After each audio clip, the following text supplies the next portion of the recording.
Welcome to Suma Kiran 22 my YouTube channel. So ಯಾರೆಲ್ಲ first time ನನ್ನ videos ನೋಡ್ತಾ ಇದ್ದೀರಾ, ಪ್ಲೀಸ್ ನಿಮ್ಮ ಒಂದು ಅನಿಸಿಕೆ ಓಕೆ ಕಮೆಂಟ್ ಬಾಕ್ಸಲ್ಲಿ ನಿಮ್ಮ ಒಂದು ಕಮೆಂಟ್ ಸೆಕ್ಷನಲ್ಲಿ ಕಮೆಂಟ್ ಹಾಕಿ, ಹಾಗೆಯೇ ಒಂದು ಲೈಕ್ ಮಾಡಿ ಶೇರ್ ಮಾಡಿ ಅಂತ ಬನ್ನಿ. ಸೊ ಯಾವ ಥರ ಇದೆ ನನ್ನ ಒಂದು ಮಾರ್ನಿಂಗ್ ರೊಟೀನ್ ಅಂತ ನೋಡಿ. ನಾನು ಬೆಳಗ್ಗೆಯಿಂದನೇ ಓಕೆ ಮಾರ್ನಿಂಗಿಂದನೇ ನಾನು ಲಾಗನ್ನು ಸ್ಟಾರ್ಟ್ ಮಾಡ್ಕೊಂಡಿದ್ದೀನಿ. ಯಾವ ಥರ ಇರುತ್ತೆ ಇವತ್ತಿನ ಒಂದು ಡೇ ಅಂತ ಹೇಳ್ಬಿಟ್ಟು ಮಗನಿಗೆ. ಸೊ ಇವತ್ತು 8:50ಕ್ಕೆ ಕಾರ್ಮೆಂಟ್ಗೆ ಹೋಗಬೇಕಾಗತ್ತೆ. ಓಕೆ, ಆವಾಗಲೇ ಅವ್ರದ್ದು ಕಾರ್ಮೆಂಟ್ ಬಸ್ ಬರುತ್ತೆ. ಹಾಗಾಗಿ ತುಂಬ ಗಡಿಬಿಡಿಯಲ್ಲಿ ನಾನು ಬೆಳಗ್ಗೆ ಸ್ವಲ್ಪ ಜಾಸ್ತಿ ಫಾಸ್ಟಾಗಿ ಮಾಡ್ತೀನಿ. ಅದೆಷ್ಟೇ ಫಾಸ್ಟಾಗಿ ನಾನು ಕೆಲಸ ಮಾಡಿದ್ರು ಕೂಡ ತುಂಬ ಟೈಮ್ ಆಗಿಬಿಡುತ್ತೆ. ಯಾಕೆಂದರೆ ಏನಕ್ಕೆ ಟೈಮ್ ಆಗುತ್ತೆ ಅಂತ ಹೇಳಿದ್ರೆ ಮಗನು ಅವರು ಕೂಡ ಅವರೇ ಊಟ ಮಾಡಿದರೆ ಸೊ ಅಷ್ಟೊಂದು ಕೆಲಸ ಅನಿಸಲ್ಲ. ಅವ್ರಿಗೆ ಊಟ ಮಾಡಿಸೋದೇ ಒಂದು ದೊಡ್ಡ ಸರ್ಕಸ್ ಆಗುತ್ತೆ. ಊಟ ಆಗಲಿ ಮಧ್ಯಾಹ್ನ 3 ಟೈಮ್ಸು ಟಿಫನಿಂದ ಹಿಡಿದು 3 ಟೈಮ್ಸೂ ಊಟ ಮಾಡಿಸ್ಬೇಕು.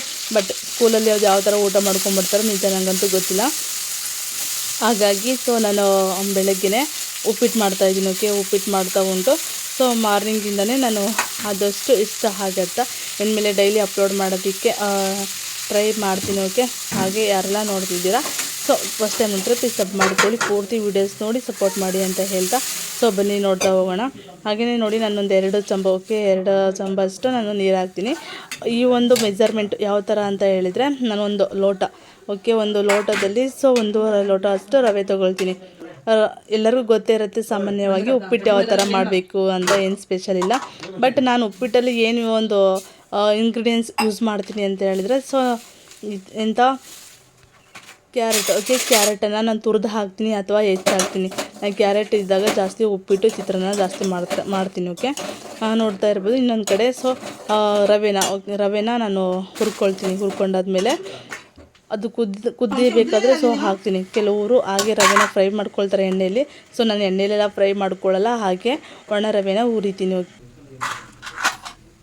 ಸೊ ನೋಡ್ತಾ ಇರ್ಬೋದು. ಈಗ ರವೆ ಈ ಥರನ ತುಂಬ ಕುದಿಬೇಕಾದ್ರೆ ಅದು ರವೆನ ಈ ಥರ ಗುರಾಡ್ತಾ ಹಾಕಬೇಕು. ಬಟ್ ಈ ರವೆಯಲ್ಲಿ ತುಂಬ ವೆರೈಟೀಸ್ ಆಫ್ ರವೆ ಇರುತ್ತೆ. ತುಂಬ ಸಣ್ಣ ರವೆ ಇರುತ್ತೆ, ಗೋಧಿ ರವೆ ಇರುತ್ತೆ, ಅಕ್ಕಿ ರವೆ ಇರುತ್ತೆ. ನಾನು ಬಂದುಬಿಟ್ಟು ಯೂಸ್ ಮಾಡ್ತಾ ಇರೋದು ಇದು ಅಕ್ಕಿ ರವೆನೇ. ಬಟ್ ಪ್ಯಾಕೆಟ್ ಎಲ್ಲ ತೋರಿಸಿಲ್ಲ. ಓಕೆ, ಪ್ಯಾಕೆಟ್ ಇನ್ನೊಂದು ಟೈಮ್ ನಾನು ಇದು ಯಾವ ರವೆ ಅಂತ ತೋರಿಸ್ತೀನಿ. ಬಟ್ ಅರ್ಜೆಂಟ್ ಇತ್ತು ಅಲ್ವಾ, ನಾನು ಬೆಳಗ್ಗೆ ವಿಡಿಯೋಸ್ ಎಲ್ಲ ಮಾಡಬೇಕಾದ್ರೆ ನಾನು ಯಾವ ಥರ ಅಂದರೆ ವೆಜಿಟೇಬಲ್ಸ್ ಆಗಲಿ ಎಲ್ಲ ತೋರ್ಸೋಕ್ಕಾಗಲ್ಲ, ತುಂಬ ಲೇಟ್ ಆಗಿಬಿಡುತ್ತೆ. ಹಾಗೆ ನಮ್ಮ ಮನೆಯವ್ರು ಬಂದುಬಿಟ್ಟು ನಮ್ಮ ಮಗನಿಗೆ ಇಲ್ಲಿ ಶೂ ಹಾಕೋದಕ್ಕೆ ಸಾಕ್ಸ್ ಎಲ್ಲ ಹಾಕ್ತಾ ಉಂಟು. ಬಟ್ ಎಷ್ಟೋ ಕೆಲಸ ಮಾಡಿದ್ರೆ ಮಾರ್ನಿಂಗು ಒಬ್ಬರು ಕೆಳಂತೂ ಆಗೋದೇ ಇಲ್ಲ. ಅಷ್ಟು ಮಾರ್ನಿಂಗು ಅದು ಯಾವ ಥರ ಟೈಮ್ ಹೋಗುತ್ತೆ ಅಂತಲೇ ಗೊತ್ತಾಗಲ್ಲ. ಸೊ ಮಾರ್ನಿಂಗಿಂದ 10 ಹೋಗ್ಲಿಕ್ಕೆ ಆಗೋಷ್ಟರೊಳಗೆ ಅಲ್ಲೇ ತುಂಬ ಹೊತ್ತು ಆಗಿಬಿಡುತ್ತೆ. ಸೊ ನನ್ನ ಮಗ ಅಂತೂ ಯಾವಾಗಲೂ ಕೂಡ ಒಬ್ಬನೇ ಟಿಫನ್ ಮಾಡಲ್ಲ.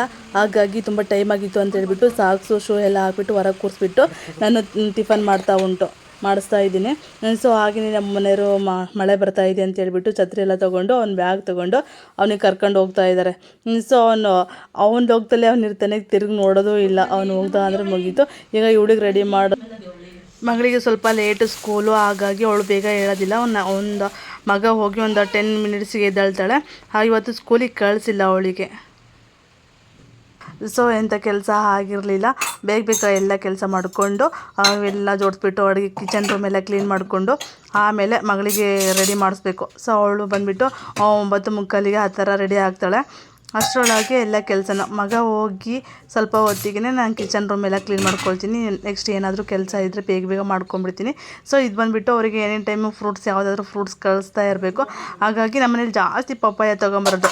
ಪಪ್ಪಾಯ ಅಂದರೆ ಸೊ ಅದು ಹೆಲ್ತಿ ಅಲ್ವಾ, ಎಲ್ಲ ಫ್ರೂಟ್ಸು ಕೂಡ ಹೆಲ್ತಿನೇ. ಬಟ್ ನಮ್ಮನ್ನು ಜಾಸ್ತಿ ಯೂಸ್ ಮಾಡೋದು ಪಪ್ಪಾಯ. ಹಾಗಾಗಿ ಅವನಿಗೆ ಪಪ್ಪಾಯ ಎಲ್ಲ ಫ್ರೂಟ್ಸ್ ಎಲ್ಲ ತೊಗೊಂಡೋಗ್ತೀನಿ. ಬಟ್ ನನ್ನ ಲಂಚ್ ಪ್ಯಾಕ್ ತುಂಬದಾಗಲಿ ಸೊ ಇನ್ನೊಂದು ವೆಜಿಟೇಬಲ್ಸು ನನ್ನ ಮಾರ್ನಿಂಗು ಸೊ ಟಿಫನ್ ಮಾಡಬೇಕಾದ್ರೆ ಕುಕ್ಕಿಂಗ್ ಮಾಡಬೇಕಾದ್ರೆ ನಾನು ಯಾವ ಥರ ಮಾಡ್ತಾಯಿದ್ದೀನಿ, ಸೊ ಏನೆಲ್ಲ ಇಂಗ್ರೀಡಿಯೆಂಟ್ಸ್ ಹಾಕ್ತಾಯಿದ್ದೀನಿ ಅಂತ ತೋರ್ಸೋಕ್ಕಾಗಿಲ್ಲ. ಸೊ ನೋಡೋಣ ಕೆಲವೊಂದು ವೀಡಿಯೋಸ್ ಬೇಗ ಮಾರ್ನಿಂಗ್ ರೊಟೀನ ಮಾಡಬೇಕು ಅಂದರೆ ಸೊ ಕ್ಲಿಪ್ಸ್ ಎಲ್ಲ ತೊಗೋಬೇಕು ಅಂದರೆ ನಾನು ಬೇಗ ಎದ್ದು ಆ ಥರ ಎಲ್ಲ ಮಾಡಬೇಕು.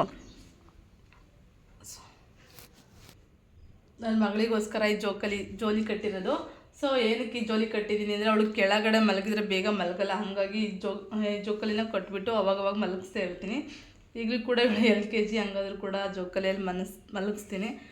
ಈಗ 3 ಡೇಸ್ ಆಯಿತು ಇವತ್ತಿಗೆ ನಾನು ಸ್ಕೂಲಿಗೆ ಕಳಿಸಿಲ್ಲ. ಏನಪ್ಪ ಸ್ಕೂಲಿಗೆ ಕಳಿಸಿಲ್ಲ ಅಂತ ಹೇಳಿದ್ರೆ, ಸೊ ಇವಳಿಗೆ ಅಲರ್ಜಿ ಆಗಿದ್ದು. ಸೊ ಕೈ ಮೇಲೆ ಮತ್ತು ಕಾಲು ಕೆಳಗಡೆ ಈಗ ಸೊ ರೀಸೆಂಟಾಗಿ ಮಕ್ಕಳಿಗೆ ಬರ್ತಾ ಇದೆ ಅಂತೆ. ಆ ಥರ ಸಿಮ್ಟಮ್ಸ್ ಮಕ್ಕಳಿಗೆಲ್ಲ ಈಗ ಬರ್ತಾ ಇದೆ. ಅದು ಒಬ್ಬರಿಂದ ಒಬ್ರಿಗೆ ಹರಡುತ್ತೆ. ಸೊ ಅದಕ್ಕೆ ಸ್ಕೂಲಿಗೆ ಕಳಿಸ್ಬೇಡಿ ಅಂತ ಡಾಕ್ಟರ್ಸ್ ಅಡ್ವೈಸ್ ಮಾಡಿದರು. ಹಂಗಾಗಿ ಅವಳಿಗೆ ಸ್ಕೂಲಿಗೆ ಕಳಿಸಿಲ್ಲ. ಸೊ ಅದಕ್ಕೆ ಅವಳಿಗೆ ತೂಗಿ ಮಲಗಿಸೋಣ ಅಂತ ಹೇಳ್ಬಿಟ್ಟು ಮಲಗಿಸ್ತಾ ಇದೆ. ಇಲ್ಲ ಅಂತಂದರೆ ಸುಮ್ಮನೆ ಇವಾಗ ಮಳೆ ಬೇರೆ ಹೊರಗಡೆ ತುಂಬ ಜಿಟಿ ಮಳೆ ಎಲ್ಲ ಬರ್ತಾ ಇದೆ. ಸೊ ಹಂಗಾಗಿ ಅವಳು ಹೊರಗಡೆ ಆಟ ಆಡ್ತಾ ಇರ್ತಾಳೆ. ನನಗೂ ಕೂಡ ಬೇರೆ ಕೆಲಸ ಇದೆ, ಕೆಲಸ ಮಾಡ್ಕೋಬೇಕು ಅಲ್ವಾ. ಸೊ ಹಂಗಾಗಿ ಅವಳಿಗೆ ತೂಗಿ ಮಲಗಿಸಿದ್ರೆ ಸ್ವಲ್ಪ ರೆಸ್ಟ್ ಆಗತ್ತೆ ಅಂತ ಮಲಗಿಸ್ತಾ ಉಂಟು. 3 ಡೇಸ್ ಆಯಿತು. ಬಟ್ LKG ನನ್ನ ಮಗಳಿಗೂ LKG ಆದರೂ ಇನ್ನೂ ಜೋಕಾಲಿ ಕಟ್ಟಿದ್ದೀನಿ ಅಂತ ನಗು ಬರಲ್ಲ. ಸೊ ಏನಕ್ಕೆ ಅಂದರೆ ನನ್ನ ಮಗನೂ ಕೂಡ ಅಷ್ಟೇ ಅಂತ ಇವಾಗ 5 ಇಯರ್ಸ್ ತನಕ ಜೋಕಾಲಿಯಲ್ಲಿ ಮಲಗಿದ್ದಾನೆ. ಹಾಗಾಗಿ ಸೇಮ್ ಅಣ್ಣನ ಥರನೇ ಬೇಗ ಕೆಳಗೆ ಮಲಗಲ್ಲ ಇವಳು. ಸೊ ನೋಡೋಣ. ಸೊ ಬೇಗ ಮಲಗಲ್ಲ ಇವಳು. ಹಂಗಾಗಿ ಜಾಸ್ತಿ ತೂಗ್ತಾನೆ ಇರಬೇಕು. ಸೊ ಸಮ್ಟೈಮ್ಸ್ ಹೆಂಗೆ ಅನಿಸುತ್ತೆ ಅಂತ ಹೇಳಿದರೆ, ಇವಾಗಿನ ಲೈಫ್ ಅಂದರೆ ಸೊ ಈಗ ಸ್ವಲ್ಪ ದೊಡ್ಡವರಾಗಿದ್ದಾರಲ್ವ, ಇವಾಗಕ್ಕಿಂತ ನನ್ನ ಮಗಳು 5 ಮಂತ್ ಇದ್ದಾಗ ಸೊ ನಾನು ಇಬ್ಬರನ್ನ ಮೇಂಟೈನ್ ಮಾಡ್ತಾಯಿದ್ದೆ ಅಲ್ವಾ. ಸೊ ಆ ಒಂದು ಸಿಚುವೇಶನ್ಸು, ಆ ಒಂದು ಇಯರ್ಸನ್ನ ನೆನ್ಪು ಮಾಡಿಕೊಂಡ್ರೆ, ಮೆಮೊರೀಸನ್ನ ನೆನ್ಪು ಮಾಡಿಕೊಂಡ್ರೆ ಸೊ ಅವಾಗಿಂತ ಸೊ ಬೆಟರ್. ಏಕೆಂದರೆ ಅಷ್ಟೊಂದು ಕಾಟ ಕೊಡಲ್ಲ. ಬಟ್ ಇವಳು 5 ಮಂತ್ ಇದ್ದಾಗ ಸೊ ಮಗನೇ ಅವನಿಗೂ ಕೂಡ ಜಾಸ್ತಿ ಪ್ರೀತಿ ಕೊಡೋಕ್ಕಾಗ್ತಾ ಇರಲಿಲ್ಲ ಮಗನಿಗೆ. ಸೊ ಮಗಳಿಂದಾಗಿ ಬಟ್ ಇಬ್ಬರು ಬೇಗ ಸಣ್ಣವರಿದ್ರು ಅಲ್ವಾ. ಹಂಗಾಗಿ ತುಂಬ ಕಷ್ಟ ಅನಿಸ್ತಿತ್ತು ನಂಗೆ ಅವಾಗ ಸಿಕ್ಕಾಪಟ್ಟೆ. ಸೊ ಇವಾಗ ಪರವಾಗಿಲ್ಲ. ಬಟ್ ಇವಾಗ ಎಂತ ಅಂದರೆ ಸೊ ಆಟ ಮಾಡೋದು ಜಾಸ್ತಿ, ಇಬ್ಬರು ಇದ್ದರೆ ಜಾಸ್ತಿ ಜಗಳ ಮಾಡೋದು. ನೆಕ್ಸ್ಟ್ ತೋರಿಸ್ತಾ ಹೋಗ್ತೀನಿ ವಿಡಿಯೋದಲ್ಲಿ ಇವರಿಬ್ರು ಯಾವ ಥರ ಇರ್ತಾರೆ ಅಂತ. ಬಟ್ ನೋಡ್ತಾ ಹೋಗೋಣ. ಸೊ ಮಕ್ಕಳಿದ್ರೆ ಚೆಂದ. ಬಟ್ ಎಂತ ಅಂದರೆ ಆ ಒಂದು ಮೆಮೊರೀಸನ್ನ ನೆನೆಸ್ಕೊಂಡ್ರೆ ಯಪ್ಪ ಆ ಥರ ಇತ್ತಾ ನನ್ನ ಲೈಫಲ್ಲಿ, ಅಷ್ಟೊಂದು ಸಫರ್ ಪಟ್ನ ಅಂತ ಅನಿಸುತ್ತೆ. ನಾನು ಆವಾಗಲೇ ಯೂಟ್ಯೂಬ್ ಚಾನಲ್ ಓಪನ್ ಮಾಡಿದ್ದೆ. ಓಕೆ. ಬಟ್ ಈಗ ಇದು 3rd ಚಾನಲ್ ಬಂದುಬಿಟ್ಟು ನಂದು. ಸೊ ಆ ಒಂದು ಚಾನಲ್ ಏನಾಯಿತು ಅಂದರೆ ನನ್ನ ಮಗಳು ಫೋನ್ ಎಲ್ಲ ಎತ್ತಾಕ್ಬಿಟ್ಟು ಸೊ ಎಲ್ಲ ಡಿಲೀಟ್ ಆಯಿತು. ನೆಕ್ಸ್ಟ್ ನಾನು ಅದು ಯಾವ ಥರ ರಿಕವರ್ ಮಾಡ್ಕೋಬೇಕು ಅಂತ ಗೊತ್ತಾಗಲಿಲ್ಲ. ಮತ್ತು ನೆಕ್ಸ್ಟು ಸೆಕೆಂಡು ಅಷ್ಟೇ. ಸೆಕೆಂಡಲ್ಲಿ 13 ಇಯರ್ಸ್ ಒಳಗಿರುವಂತಹ ಮಕ್ಕಳು ಯಾರು ಕೂಡ ಲೈವಲ್ಲಿ ಬರಬಾರ್ದಂತೆ. ಬಟ್ ನಾನೆಂತ ಮಾಡಿದೆ ಅಂದರೆ ಸೊ ನನ್ನ ಮಗನ ಲೈವಲ್ಲಿ ತೋರಿಸ್ಬಿಟ್ಟು ಆ ಒಂದು ಚಾನಲ್ನು ನಾನೇ ಡಿಲೀಟ್ ಮಾಡಿಕೊಂಡೆ. ಬಟ್ ಅದು ವೇಟ್ ಮಾಡ್ತಾಯಿದ್ರೆ ಬರ್ತಾಯಿತ್ತು ಏನೋ ಗೊತ್ತಿಲ್ಲ. ಸೊ ಇಷ್ಟು ಮಂತ್ ಅಂತ ಹೇಳಿಬಿಟ್ಟು ಅವ್ರು ಕೊಟ್ಟಿರ್ತಾರೆ ಅಂತ. ಬಟ್ ನನಗೆ ಅಷ್ಟೊಂದು ಪೇಷನ್ಸ್ ಇಲ್ಲ. ಏನೇ ಆಗಲಿ ಅಟ್ ಅ ಟೈಮ್ ಆಗಬೇಕು ಅನ್ನೋ ಒಂದು ಮೆಂಟಾಲಿಟಿ. ಸೊ ಹಾಗಾಗಿ ನಾನು ಡಿಲೀಟ್ ಮಾಡಿಕೊಂಡೆ. ಬಟ್ 2ನೇ ಚಾನಲ್ ನನ್ನದು ಚೆನ್ನಾಗಿ ರೀಚ್ ಆಗ್ತಾಯಿತ್ತು. ನೋಡೋಣ ನಾನು ಇದರಲ್ಲಿ ಯಾವ ಥರ ಇರುತ್ತೆ ಏನೋ ಗೊತ್ತಿಲ್ಲ. ನನಗೆ ಸುಮ್ಮನೆ ಆದಷ್ಟು ನನ್ನ ಕೈಲಿ ಎಷ್ಟು ಆಗುತ್ತೋ ಅಷ್ಟು ನಾನು ತೋರಿಸ್ತಾ ಹೋಗ್ತೀನಿ, ಅಪ್ಲೋಡ್ ಮಾಡ್ತಾ ಹೋಗ್ತೀನಿ. ಓಕೆ. ಬಟ್ ಏನಕ್ಕೆ ಸ್ಟಿಚಿಂಗ್ ನಾನು ನೋಡಿ ಇಲ್ಲೊಂದು 2 ಮಿಷಿನ್ಸ್. ಓಕೆನಾ. ಸೊ ನಾನು ಬಂದುಬಿಟ್ಟು ಇದು ಬ್ಲೌಸ್ ಮಿಷಿನ್ಸು, ಇದು ಬಂದುಬಿಟ್ಟು ಎಂಬ್ರಾಯ್ಡರಿ ಮಿಷಿನ್ಸು. ನಾನು ಇವೆರಡನ್ನ ನಾನು ಇಬ್ಬರು ಮಕ್ಕಳು ಇಟ್ಕೊಂಡು ಸೊ ಮನೆ ಕೆಲಸ ಮಾಡಿಕೊಂಡು ಬೇರೆಯವೆಲ್ಲ ಇಸ್ಕೊ ಸ್ಟಿಚ್ ಮಾಡೋಕ್ಕಾಗಲ್ಲ. ಯಾಕೆ ಅಂತ ಹೇಳಿದ್ರೆ ಅವರಿಗೆ ಟೈಮ್ ಕೊಡಬೇಕು ಅಲ್ವಾ. ಮಕ್ಕಳಿಗಿಂತ ಮನೆಗಿಂತ ಜಾಸ್ತಿ ಪ್ರಿಫರೆನ್ಸನ್ನು ಸೊ ನಾವು ವರ್ಕ್ ಮೇಲೆ ಅವ್ರು ಕೊಟ್ಟಿರೋ ಟೈಮಿಗೆ ಸಹ ನಾವು ಕೊಡಬೇಕಾಗತ್ತೆ. ಹಾಗಾಗಿ ಸ್ವಲ್ಪ ಮಕ್ಕಳು ದೊಡ್ಡಕ್ಕಾಗಲಿ ಆಮೇಲೆ ನೋಡೋಣ ಅಂದ್ಕೊಂಡಿದ್ದೀನಿ. ಸೊ ಹಾಗಾಗಿ ಜಾಸ್ತಿ ಲಾಗನ್ನೇ ತೋರಿಸ್ತಾ ಇದ್ದೀನಿ, ಲಾಗನ್ನೇ ಹಾಕ್ತಾ ಹೋಗ್ತೀನಿ. ಬಟ್ ಅದನ್ನು ತೋರಿಸ್ತೀನಿ. ಬಟ್ ನನ್ನ ಒಂದು ಸೊ ಯಾವ ಥರ ಇರುತ್ತೆ ಇಂಟ್ರೆಸ್ಟ್ ಅದ್ರ ಮೇಲೆ ಡಿಪೆಂಡ್ ಮಾಡ್ತಾ ಹೋಗ್ತೀನಿ. ಓಕೆನಾ. ಈಗ ಆದಷ್ಟು ತುಂಬ ಮಳೆ ಇತ್ತು. ಸೊ ಓಕೆ, ತುಂಬ ಮಳೆ ಇತ್ತು. ಇವಾಗ ಸ್ವಲ್ಪ ಮಳೆ ಕಮ್ಮಿ ಆಗಿದೆ. ಸೊ ಮಗಳು ಮಲಗಿದ್ಲಾಗಲೇ ತುಂಬ ಮಳೆ ಇತ್ತು. ಈಗ ಸ್ವಲ್ಪ ನೋಡಿ ಸ್ವಲ್ಪ ಮಟ್ಟಿಗೆ ಹಾಗೆ ಬಿಸಿಲುಂಟು, ಹಾಗೆ ಬಿಸಿಲಿದೆ. ಸೊ ಈಗ ಸ್ವಲ್ಪ ಮಳೆ ಕಮ್ಮಿಯಾಗಿದೆ. ಸೊ ನೋಡ್ತಾ ಇರ್ಬೋದು ಈಗ ಸ್ವಲ್ಪ ಮಳೆ ಕಮ್ಮಿಯಾಗಿದೆ. ಆದಷ್ಟು ಬೇಗ ನಾನು ಬಟ್ಟೆನ ವಾಷಿಂಗ್ ಮಿಷಿನಲ್ಲಿ ನಾನು ಬಟ್ಟೆ ಎಲ್ಲ ಹಾಕಿದೆ. But washing machine so already ಅದೆಲ್ಲ ಹಾಕಿದೆ, ಬಟ್ಟೆ ಎಲ್ಲ ವಾಶ್ ಮಾಡಾಗಿದೆ. ಸೊ ಅಂತಂದರೆ ಈಗ ಎಂತ ಅಂದರೆ ಸೊ ಬಟ್ಟೆ ಒಣಗಾಕಬೇಕು. ಈಗ ಕೆಲವರು ಹೇಳ್ತಾರಲ್ವ ಬಟ್ಟೆ ಸೊ ಈಗ ಎಂತ ಅಂದರೆ ಮಳೆ ಬಂದರೆ ಬಟ್ಟೆ ತೆಗಿಬೇಕು, ಹಾಕಬೇಕು. ಒಳ್ಳೆ ಸರ್ಕಸ್ ಮಾಡ್ದಂಗೆ ಆಗುತ್ತೆ. ಹಾಗಾಗಿ ಬೇಗನ ಬಟ್ಟೆನ ಒಣಗಾಕಬೇಕು ಬಿಸಿಲಿದ್ದಾಗಲೇ. ಸೊ ಅದೇ ಒಂದು ನನಗೆ ಮಳೆ ಬಂದರೆ ಎಂತ ಆಗುತ್ತೆ ಅಂದರೆ ಮತ್ತೆ ಹೋಗಬೇಕು ತರಬೇಕು, ಅದೇ ಒಂದು ಬೇಜಾರು ಇಲ್ಲಿ. ಸೊ ನೆರಳಲ್ಲೆಲ್ಲಾದರೂ ಹಾಕೋಣ ಬಟ್ಟೆನ ಅಂತ ಹೇಳಿದರೆ ಸೊ ಇಲ್ಲಿ ಫೆಸಿಲಿಟೀಸ್ ಇಲ್ಲ ಅಂತ ಹೇಳಿದರೆ ಸೊ ಇಲ್ಲಿ ಒಳಗಡೆ ಸೊ ಇಲ್ಲಿ ಬಂದುಬಿಟ್ರೆ ಒಳಗಡೆ ಇಲ್ಲಿ ಖಾಲಿ ಇದೆ ಪ್ಲೇಸು. ನಿಮಗೆ ಕಾಣಿಸ್ತಾ ಇಲ್ಲ ಅನಿಸುತ್ತೆ ಮೇಗೆ. ಓಕೆ, ಇಲ್ಲಿ ಖಾಲಿ ಇದೆ, ಮೇಲೆ ಹಾಕ್ಬೋದು. ಬಟ್ ಮೇಲೆಲ್ಲ ಹಾಕ್ಬೋದು ಹಗ್ಗ ಕಟ್ಬಿಟ್ಟು. ಸೊ ಅಲ್ಲಿ ಮೇಲೆ ಎಂತ ಅಂದರೆ ಅಲ್ಲಿ ಮಳೆ ನೀರು ಬರುತ್ತೆ. ಮೇಲೆ ಹಗ್ಗ ಕಟ್ಟಿ ಹಾಕ್ಬೋದು ಮೇಲೆ. ಸೊ ಅಲ್ಲಿ ಮಳೆ ಬಂದರೆ ಜಿನಗತ್ತೆ, ಹಾಗಾಗಿ ಸೊ ಅಲ್ಲಿ ಮಳೆ ಬರ್ದಿರ ನೋಡ್ಕೋಬೇಕು. ಆಮೇಲೆ ಅಂತೂ ನೋಡೋಣ ಅಂದ್ಕೊಂಡು ಸುಮ್ಮನಿದ್ದೀನಿ.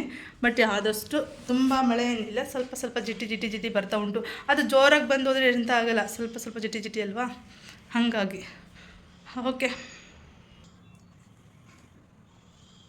ನಾನಿವಾಗ ಎಲ್ಲ ಬಟ್ಟೆಗಳನ್ನು ತಗೊಂಡು ಔಟ್ ಸೈಡ್ ಹಾಕಬೇಕು, ಒಣಗಾಕಬೇಕು. ಸೊ ನೋಡ್ತಾ ಇರ್ಬೋದು, ಇಲ್ಲಿ ಸ್ವಿಚ್ ಬೋರ್ಡ್ ಇರುತ್ತೆ ಅಲ್ವಾ. ಸೊ ಸ್ವಿಚ್ ಬೋರ್ಡಲ್ಲಿ ನಾವು ಅದೇ ಥರ ಸ್ವಿಚ್ ಬೋರ್ಡ್ ಕೆಲವರು ಯಾವ ಥರ ಅಂದರೆ ಯಾವುದೇ ಒಂದು ಸ್ವಿಚ್ ಆಗಿರಲಿ ಅಥವಾ ವಾಷಿಂಗ್ ಮಿಷಿನ್ ಆಗಿರಲಿ, so charger pin, okay charger pin, ಹಾಗೆ ಮಿಕ್ಸಿ ಯಾವುದೇ ಒಂದು ಪಿನ್ ಆಗಿರಲಿ, ಸೊ ಹಾಗೆ ಇಡೀ ನೈಟ್ ಹಾಕಿ ಬಿಟ್ಟಿರ್ತಾರೆ. ಬಟ್ ಅಲ್ಲಿ ಸ್ವಿಚ್ ಆಫ್ ಮಾಡಿರ್ತಾರೆ, ಓಕೆನಾ. ಅಂದರೆ ಪ್ಲಗ್ ಹಾಕಿರ್ತಾರೆ, ಸ್ವಿಚ್ ಆಫ್ ಮಾಡಿರ್ತಾರೆ. ಪ್ಲಗ್ ಹಾಕಿದ್ರೂ ಕೂಡ ಅಲ್ಲಿ ಏನಾಗುತ್ತೆ ಅಂತ ಹೇಳಿದರೆ ಪ್ಲಗ್ಗಲ್ಲಿ ಕರೆಂಟ್ ಪಾಸ್ ಆಗ್ತಾ ಇರುತ್ತೆ. ಸೊ ನಮಗೆ ಚಾರ್ಜಸ್ ಕೂಡ ಜಾಸ್ತಿ ಆಗ್ತಾ ಹೋಗುತ್ತೆ. ಚಾರ್ಜಸ್ ಅಂತ ಹೇಳಿದರೆ ನಮಗೆ ಮಂತ್ಲಿ ಬರುತ್ತೆ ಅಲ್ವಾ, ಸೊ ಕರೆಂಟ್ ಬಿಲ್ಲು ಅದು ಕೂಡ ಜಾಸ್ತಿ ಆಗ್ತಾ ಇರುತ್ತೆ. ಸೊ ಅದ್ರ ಬಗ್ಗೆ ಒಂದು ವಿಡಿಯೋ ಮಾಡ್ತೀನಿ ಯಾವ ಥರ ಅಂತ ಹೇಳಿಬಿಟ್ಟು. ಸೊ ನೀವು ಗಮನಿಸ್ಬೋದು ಅದು ಯಾವ ಥರ ಅಂತ ಹೇಳಿ. ಸೊ ನೀವು ಎಂತ ಹೇಳಿದರೆ ಮಿಕ್ಸಿ, ಓಕೆ ಮಿಕ್ಸಿನ ನೀವು ಪ್ಲಗ್ಗಲ್ಲಿ ಹಾಕಿ ಬಿಡಿ, ಬಟ್ ಸ್ವಿಚ್ ಆಫ್ ಮಾಡಿ. ಅಲ್ಲಿ ಒಂದು ಗ್ರೀನ್ ಲೈಟ್ ಬಂದಿರುತ್ತೆ, ಅಥವಾ ಕೆಲವ್ರ ಮನೇಲಿ ಗ್ರೀನ್ ಬರುತ್ತೆ, ಯಾವ ಥರ ಕಲರ್ಸ್, ಓಕೆ ರೆಡ್ ಇದ್ದರೆ ರೆಡ್ ಶೋ ಆಗುತ್ತೆ, ಗ್ರೀನ್ ಇದ್ದರೆ ಗ್ರೀನ್ ಶೋ ಆಗುತ್ತೆ. ಬಟ್ ಅದರಿಂದ ಮೀನ್ಸ್ ಏನಪ್ಪ ಅಂತ ಹೇಳಿದರೆ ಎಲ್ಲ ಲೈಟ್ ಆಫ್ ಮಾಡಿದ್ರೆ ಮಾತ್ರ ನಮಗೆ ಗೊತ್ತಾಗುತ್ತೆ. ಅಲ್ಲಿ ಸ್ವಿಚ್ ಆಫ್ ಮಾಡಿ ಪ್ಲಗ್ ಹಾಕಿದರೆ, ಲೈಟ್ ಆಫ್ ಮಾಡಿದ್ರೆ ಕತ್ಲೆಯಲ್ಲಿದ್ದಾಗ ಅಲ್ಲಿ ಯಾವ ಥರ ಚಾರ್ಜಸ್ನ ಅದು ಎಳ್ಕೊಳ್ತಾ ಇದೆ, ಸೊ ಪವರ್ನ ಯಾವ ಥರ ಎಳ್ಕೊಳ್ತಾ ಇದೆ ಅಂತ ನಮಗೆ ಗೊತ್ತಾಗುತ್ತೆ. ಸೊ ನೋಡ್ತಾ ಇರ್ಬೋದು, ನಾನು ಈ ಥರ ಬಟ್ಟೆ ಎಲ್ಲ ಒಣಗಾಕ್ತಾ ಇದ್ದೀನಿ. ಬಟ್ ಗಾಳಿಗೆ ಒಣಗಿಬಿಡುತ್ತೆ ವಾಷಿಂಗ್ ಮಿಷಿನಿಂದು ಬಟ್ಟೆ. ಬಟ್ ಇಲ್ಲಿ ಮಳೆ ಬಂದರೆ, ಸೊ ಜಿಟಿ ಜಿಟಿ ಮಳೆ ಬರೋದು ಹಾಗೆ ಇದು ಮಾಡಿದ್ರೆ ನಂಗೆ ತುಂಬ ಕಷ್ಟ ಆಗುತ್ತೆ. ಬಟ್ ನಾನು ಮುಂಚೆ ಹಗ್ಗ ಕಟ್ಟಿರಲಿಲ್ಲ, ಸೊ ಅಂದರೆ ನೆರಳಲ್ಲಿ ಹಗ್ಗ ಕಟ್ಟಿರಲಿಲ್ಲ. ಸೊ ಇವಾಗ ಈ ಕಡೆ ಕಟ್ಟಿದ್ದೀನಿ. ಸೊ ಜಿಟಿ ಜಿಟಿ ಮಳೆ ಬಂದಾಗ ಅಲ್ಲಿ ಬೀಳೋದು ಆ ಥರ ಎಲ್ಲ ಆಗುತ್ತೆ. ಈಗ ನೆಕ್ಸ್ಟ್ ನಾನು ಮಧ್ಯಾಹ್ನಕ್ಕೆ ಮತ್ತೆ ಅಡುಗೆ ಪ್ರಿಪೇರ್ ಮಾಡ್ತಾಯಿದ್ದೀನಿ. ನಾನು ಬೆಳಗ್ಗೆ ಮಾರ್ನಿಂಗಿಂದ ಮಾಡ್ತಿರೋ ಅಂತಹ ಒಂದು ರೊಟೀನ್ ಇದು, ಓಕೆ. ನೋಡ್ತಾ ಇರ್ಬೋದು ಬೆಳಗ್ಗೆಯಿಂದ ಯಾವ ಥರ ವಿಡಿಯೋಸ್ ಮಾಡಬೇಕಾದ್ರೆ ಎಷ್ಟು ಕಷ್ಟ ಇರುತ್ತೆ. ಸೊ ಅದನ್ನು ಎಲ್ಲ ವಿಡಿಯೋಸ್ ಮಾಡಿಬಿಟ್ಟು ಮತ್ತು ಹಾಗೆ ಯಾವುದ್ಯಾವುದು ಬೇಡ ಅದೆಲ್ಲ ಕಟ್ ಮಾಡಿಬಿಟ್ಟು ಯಾವ ಥರ ಎಲ್ಲ ಮಾಡಬೇಕು ತುಂಬ ಕಷ್ಟ ಅನಿಸುತ್ತೆ. ಬಟ್ ನನಗೆ ಇಷ್ಟ ಆಗುತ್ತೆ, ನನಗೆ ಅಷ್ಟು ಮಾಡ್ತಾ ಹೋಗ್ತಾಯಿದ್ದೀನಿ. ಸೊ ಈಗ ಬಂದುಬಿಟ್ಟು ನಾನು ಹೀರೆಕಾಯಿ ಸಾಂಬಾರು, ಓಕೆ ಹೀರೆಕಾಯಿ ಬಸ್ ಸಾಂಬಾರು ಮಾಡ್ತಾಯಿದ್ದೀನಿ. ಬಟ್ ನಾನು ಯಾವುದಾದ್ರು ಇಂಗ್ರೀಡಿಯೆಂಟ್ಸ್ ಅಂತ ಎಲ್ಲ ತೋರಿಸಿಲ್ಲ, ಬಟ್ ಮಾಡ್ತಾ ಹೋಗ್ತೀನಿ. ಸೊ ನೋಡ್ತಾ ಇರ್ಬೋದು, ಎಲ್ಲರಿಗೂ ಗೊತ್ತಿರುತ್ತೆ ಆಲ್ಮೋಸ್ಟ್, ಕೆಲವರಿಗೆ ಗೊತ್ತಿರಲ್ಲ, ಓಕೆ. ಕಲಿಯೋರು ಕೂಡ ಅಡುಗೆನ ಸುಮಾರು ಜನ ಇರ್ತಾರೆ. ಬಟ್ ನಾವು ಕೂಡ ಲಾಗಲ್ಲಿ ಈ ಥರ ಕೆಲವೊಂದು ಅಡುಗೆ ಯಾವ ಥರ ಮಾಡ್ತಾರೆ, ಅದಕ್ಕೆ ಏನೇನು ಇಂಗ್ರೀಡಿಯೆಂಟ್ಸ್ ಹಾಕ್ತಾರೆ ಅಂತ ಹೇಳ್ತಾ ಹೋಗ್ತಾರೆ ಎಲ್ಲರೂ ಕೂಡ. ನಾನು ಹೇಳಿಲ್ಲ, ಬಟ್ ನೆಕ್ಸ್ಟ್ ನೋಡೋಣ, ಹೇಳ್ತಾ ಹೋಗ್ತೀನಿ ಆದಷ್ಟು ಟೈಮ್ ಮಾಡ್ಕೊಂಡೋಕೆ. ಇದು ಬಂದುಬಿಟ್ಟು ಸೊಪ್ಪು, ಹೀರೆಕಾಯಿದು ಕಾಳು ಮತ್ತು ಎಲ್ಲ ಥರ ಕಾಳನ್ನ ನಾನು ಹಾಕಿಬಿಟ್ಟು ಕೊಬ್ಬರಿ ತುರಿ ಎಲ್ಲ ಹಾಕಿಬಿಟ್ಟು ಮಿಕ್ಸ್ ಮಾಡ್ಕೊಳ್ತೀನಿ. ಈಗ ನೆಕ್ಸ್ಟ್ ಬಂದುಬಿಟ್ಟು ಸಾಂಬಾರಿಗೆ, ಓಕೆ. ಸಾಂಬಾರಿಗೆ ಏನಪ್ಪ ವಿಶೇಷ ಅಂತ ಹೇಳಿದರೆ, ಸೊ ಮಿಕ್ಸಿಗೆ ನಾವು ಹಾಕೋಕ್ಕಿಂತ ಮುಂಚೆ ಏನು ಮಾಡಬೇಕು ಗೊತ್ತಾ. ಸೊ ಸ್ವಲ್ಪ ನೀರು ಹಾಕ್ಕೊಂಡಿದ್ದೀನಿ, ಓಕೆ. ಫಸ್ಟಿಗೆ ಮಿಕ್ಸಿದ್ರಲ್ಲಿ ಖಾರ ಏನಿಲ್ಲ, ನೀರಿದೆ. ಸೊ ನೀರು ಹಾಕ್ಕೊಂಡಿದ್ದೀನಿ. ಮಿಕ್ಸಿ ಹಾಕೋಕ್ಕಿಂತ ಮುಂಚೆ ಸೊ ನೀರು ಹಾಕಿಬಿಟ್ಟು ಒಂದು ರೌಂಡ್ ತಿರ್ಗ್ಸೋಣ, ಆಯಿತಾ. ಏನಕ್ಕೆ ಅಂತ ಹೇಳಿದರೆ, ಸೊ ಇದರಲ್ಲಿ ಏನಾದರೂ ಕೊಳೆ ಕೂತಿರುತ್ತೆ ಅಲ್ವಾ, ನಾವು ಮಿಕ್ಸಿಯಲ್ಲೆಲ್ಲ ಕ್ಲೀನ್ ಮಾಡೋಕ್ಕಾಗಲ್ಲ, ಬಿಚ್ಚಿ ಎಲ್ಲ ಡೈಲಿ ಕ್ಲೀನ್ ಮಾಡೋಕ್ಕಾಗಲ್ಲ. ಸೊ ನಾವು ಉಲ್ಟಾ ಹಾಕಿದ್ರೂ ಕೂಡ ಅದು ಯೂಸ್ ಇಲ್ಲ. ಬಟ್ ಉಲ್ಟಾ ಹಾಕಿದ್ರೆ ಎಂತ ಆಗುತ್ತೆ, ಮಿಕ್ಸಿ ನಾವು ವಾಶ್ ಮಾಡೋದಾಗ ಸೊ ಓನ್ಲಿ ಫಾರ್ ನೀರು ಮಾತ್ರ ಅದು ಹೋಗುತ್ತೆ. ನಾನು ಯಾವಾಗಲೂ ಅಷ್ಟೇ, ನಾನು ಮಿಕ್ಸಿ ಹಾಕುವಾಗ ಸೊ ಯಾವಾಗಲೂ ಅಷ್ಟೇ ಸ್ಟಾರ್ಟಿಂಗ್ ನಾನು ಇದೇ ಥರ ನೀರನ್ನು ಡ್ರೈ ಮಾಡ್ಕೊಳ್ತೀನಿ. ಫಸ್ಟು ಮಿಕ್ಸರ್ ಹಾಕ್ಕೊಳ್ತೀನಿ, ಓನ್ಲಿ ಬರೀ ಖಾಲಿ ನೀರನ್ನು. ವೆಯ್ಟ್ ಸ್ವಲ್ಪ ಆಚೆ ಈಚೆ ಆ ಕಡೆ ಈ ಕಡೆನೂ ನೋಡ್ತಾ ಅಡುಗೆ ಮಾಡಬೇಕಾಗತ್ತೆ. ಸೊ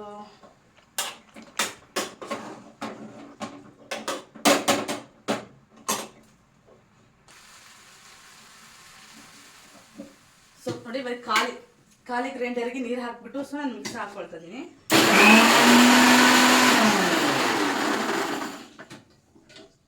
ಸೊ ನೋಡ್ತಾ ಇರ್ಬೋದು ನೀರು ಯಾವ ಥರ ಅಂದರೆ ಕೆಳಗೆ ಅದು ಗಲೀಜು ನೀರಲ್ಲ. ಸೊ ಮುಂಚೆ ಖಾರ ರುಬ್ಬಿರ್ತೀವಲ್ವ, ಅದು ಕೆಳಗಡೆ ಇರುತ್ತೆ. ನಾವು ಎಷ್ಟು ನೀಟಾಗಿ ವಾಶ್ ಮಾಡಿದ್ರು ಕೂಡ ಕೆಳಗಡೆ ಇರುತ್ತೆ. ಬಟ್ ನೀವು ಒಮ್ಮೆ ಟ್ರೈ ಮಾಡಿ, ಯಾವಾಗಲೂ ಕೂಡ ನಾನು ಇದೇ ಥರ ಮಾಡೋದು. ಸೊ ಮಿಕ್ಸಿ ಹಾಕೋಕ್ಕಿಂತ ಮುಂಚೆ ಫಸ್ಟು ನೀರನ್ನು ಹಾಕ್ಕೊಂಡು ಮಿಕ್ಸರ್ ಮಾಡ್ತೀನಿ. ಸೊ ಆಮೇಲೆ ಅಂತ ಆ ನೀರನ್ನು ತೆಗೆದ್ಬಿಟ್ಟು ಸೊ ಇವಾಗ ನಾನು ಉತ್ಕಕ್ಕೆ ಏನೆಲ್ಲ ಜೋಡಿಸ್ಕೊಂಡಿದ್ದೆ, ನನಗೆ ಯಾವ್ದಾರ ಇಂಗ್ರೀಡಿಯೆಂಟ್ಸ್ ತೋರಿಸಿಲ್ಲ ಏನೇನೋ ಹಾಕಿದ್ದೀನಿ ಅಂತ ಹೇಳಿ. ಕೆಲವ್ರಿಗೆಲ್ಲರಿಗೂ ಗೊತ್ತಿರುತ್ತೆ, ಸೊ ಲಾಗಲ್ಲವ, ಹಾಗಾಗಿ ಏನೋ ತೋರ್ಸಕ್ಕೆ ಹೋಗಿಲ್ಲ. ಹಂಗೆ ಮಾಡಿದ್ದೀನಿ ಇರೋದೇ ಹೀಗೆ ಅಂತಲ್ಲ. ಸೊ ನೋಡಿ, ವಿಡಿಯೋದಲ್ಲಿ ಎಲ್ಲ ಕಾಣಬಾರ್ದು, ಹಂಗೆ ಮಾಡ್ಬಾರ್ದು ಅಂತ ನಂಗೆ ಅದೆಲ್ಲ ಎತ್ತಿಡೋ ಸೀನ್ ಇಲ್ಲ. ನಾನು ಡೈಲಿ ಯಾವ ಥರ ಇದ್ದೀನ, ನಾನು ಯಾವ ಥರ ರೊಟೀನ್ ಮಾಡ್ತೀನ, ಸೊ ಅದೇ ಥರ ತೋರಿಸ್ತಾ ಹೋಗ್ತೀನಿ ಅವ್ರಿಗೆ. ಬಟ್ ಏನೋ ಅಂದ್ಕೊಂಡು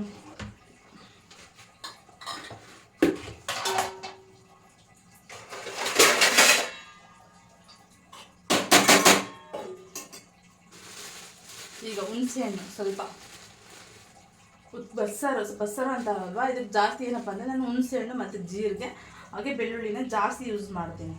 ಎಲ್ಲರೂ ಕೂಡ ಯೂಸ್ ಮಾಡ್ತಾರೆ, ಬಟ್ ನಾನು ಯಾವ ಥರ ಅಡುಗೆ ಮಾಡ್ತಿರೋದು ನಾನು, ಸೊ ಅದ್ರ ಬಗ್ಗೆ ಹೇಳ್ತಾ ಹೋಗ್ತೀನಿ. ಬೇರೆ ತಗೊಂಡು ಏನು ಮಾಡೋಕ್ಕಾಗುತ್ತೆ, ಫಸ್ಟ್ ನಮ್ಮ ಮನೆಯದು ಏನಿದೆ ನಾವು ಅದು ನೋಡ್ಕೊಳ್ವ, ಆಮೇಲೆ ಬೇರೆ ವಿಷಯಕ್ಕೆ ಕೈ ಹಾಕೋಣ ಅಂತ ಹೇಳೋಕ್ಕಾಗಲ್ಲ, ಬೇರೆ ವಿಷಯಕ್ಕೆ ಯಾವತ್ತೂ ಹೋಗಬಾರ್ದು. ಸೊ ಇದಕ್ಕೆ ಬಂದ್ಬಿಟ್ಟು ನೋಡಿದ್ವಿ ಹುಣಸೆಹಣ್ಣು ಹಾಗೆ ಕೊಬ್ಬರಿ, ಸೊ ಮೆಣಸಿನ್ಕಾಯಿ, ಒಣ ಮೆಣಸಿನ್ಕಾಯಿ, ಕೊಬ್ಬರಿ, ಕೊತ್ತಂಬರಿ ಸೊಪ್ಪು, ಹಾಗೆ ಜೀರಿಗೆ, ಉಪ್ಪು ಹಾಕೊಂಡಿಲ್ಲ, ಇದು ಉಪ್ಪು ಹಾಕೊಂಡಿದ್ದೆ ಅಲ್ವಾ, ಸೊ ಹಂಗಾಗಿ ಉಪ್ಪು ಸ್ಕಿಪ್. ಹಾಗೆ ಕಾಳು ಬಿಸಿರ್ತೀವಲ್ವ, ಮತ್ತು ಕಾಳನ್ನ ಹಾಕ್ಕೊಂಡಿದ್ದೀನಿ. ಈ ಸಾಂಬಾರು ಮಾತ್ರ ಸುತ್ತ ಇರೋದಿಲ್ಲ ಬಿಟ್ಟಿಲ್ವಾ, ಸೊ ಆಗಿದೆ, ಈ ಥರ ಆಗಿದೆ ಸಾಂಬಾರು. ಕಾಳು ಫ್ರೈ ಬಾ ಬೇಗ ಬಾರಮ್ಮ, ನೀನು ಹಿಡ್ಕೊ, ಒಳಗಿಡು ಬರಪ್ಪ, ಶೂ ಎಲ್ಲ ಮೇಲಿಡು. ಸರಿ ಏನಮ್ಮ ಜಲ್ದಿ ಬರ್ಕೊಳ್ಳಿ,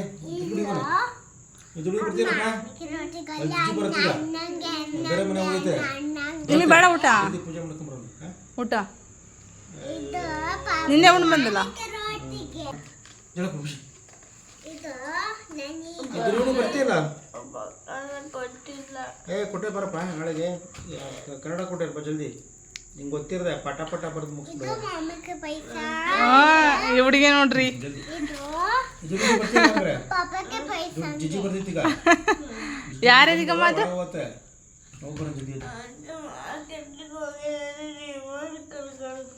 ಮಟ್ಕಾರ್ ನೀವು ಬರ್ತಡೇಗೆ ಹೇಳಿರೋದು, ಬರ್ತಡೇಗೆ